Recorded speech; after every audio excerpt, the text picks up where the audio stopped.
ఈ రోజుల్లో మనం చాలా కామన్గా హెయిర్ ఫాల్ అనేది చూస్తూ ఉన్నాం. యంగ్ పీపుల్ అని కాదు, ఓల్డ్ పీపుల్ అని కాదు, అందరిలో హెయిర్ ఫాల్ అనేది డైలీ చూస్తూనే ఉంటాం. ఆడవాళ్ళకి, మగవాళ్ళకి, ప్రతి ఒక్కరికి.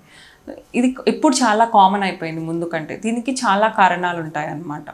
ఒకటి స్ట్రెస్ అనేది. సో మన బాడీకి ఇదర్ ఫిజికల్గా కానీ, మెంటల్గా కానీ ఎనీ స్ట్రెస్ ఉంటే అది హెయిర్ ఫాల్ రూపంలో మనకు కనిపిస్తుంది అనమాట. లైక్ ఫీవర్ వచ్చినా కానీ, or any other jaundice, or any other సమస్యలు, ఆర్ ఏమైనా సర్జరీస్ ఇట్లాంటివి ఏమన్నా అయినా కానీ, సో దాని తర్వాత ఒక 3 నెలల వరకు మనం హెయిర్ ఫాల్ అనేది చూస్తూ ఉంటాం అనమాట. అంటే అది మన బాడీ స్ట్రెస్కి రెస్పాన్స్ ఇస్తుంది అంతే.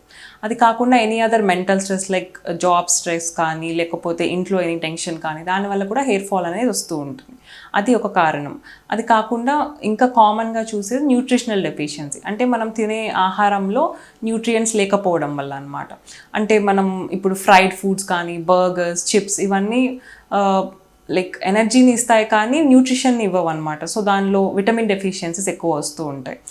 కామన్గా ఐరన్ డెఫిషియన్సీ, ఇంకా B12 డెఫిషియన్సీ, ఇంకా ఫెరిటిన్, విటమిన్ డి ఇవన్నీ తక్కువ ఉండడం వల్ల హెయిర్ ఫాల్ అనేది కామన్గా చూస్తూ ఉంటాం. అండ్ ఇది కాకుండా మన హార్మోన్ డిస్టర్బెన్సెస్ వల్ల ఉమెన్లో కామన్లీ ఇప్పుడు ప్రొజెస్ట్రోన్ ఇలాంటివి హార్మోన్ డిస్టర్బెన్సెస్ ఉంటాయి.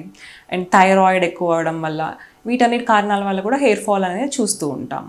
ఇది కాకుండా ప్రోడక్ట్స్, మనం ఏం ప్రోడక్ట్స్ వాడుతున్నాం హెయిర్ కేర్ కోసం, లైక్ షాంపూస్, ఏమన్నా స్ట్రాంగ్ షాంపూస్ వాడుతున్నామా, ఎంత ఫ్రీక్వెంట్లీ హెయిర్ వాష్ చేస్తున్నాము, డాండ్రఫ్ ఇట్లాంటివి ఏమన్నా ఉన్నాయా, ఇంకేమన్నా హెయిర్ డిసీజెస్ ఏమన్నా ఉన్నాయా అనేది చూసుకోవాలి.